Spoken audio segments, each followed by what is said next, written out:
โอ้ยฟ้าฝนกำลังจะอำนวยครับพามาชมภูเวียงเก่านะครับหลวงพ่อปางสำริดผลองค์พระสัมมาสัมพุทธเจ้าโอ้สวยงามตะการตาฝนกำลังลิ่นครับเทวดารวมโมทนาสาธุบุญอีกแล้วมื่อนี้ที่พาเดินขึ้นไปเบิง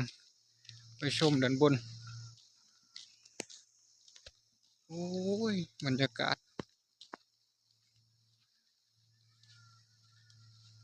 พญานาคเนาะพญานาคเนี่ยป๊าดโถ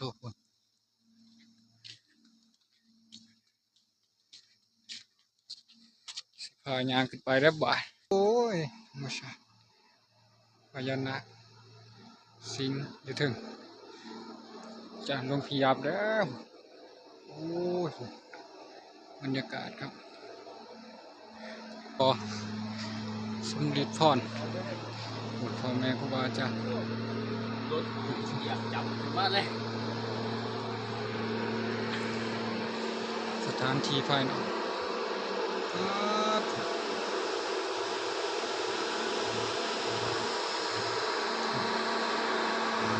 การมาขอพงขอพร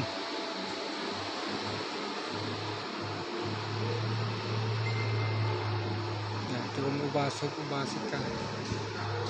ขอพงขอพร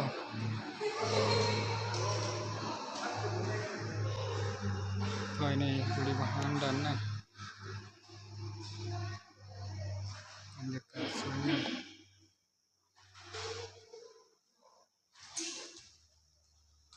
ธนาสาธุบุญ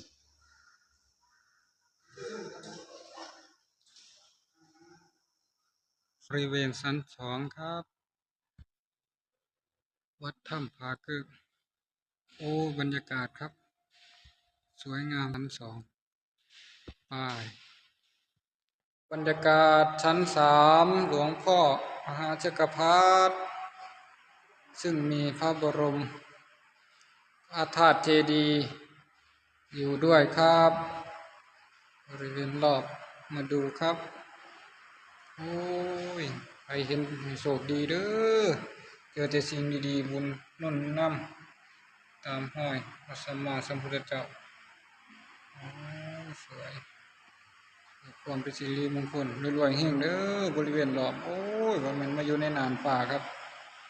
บรรยากาศ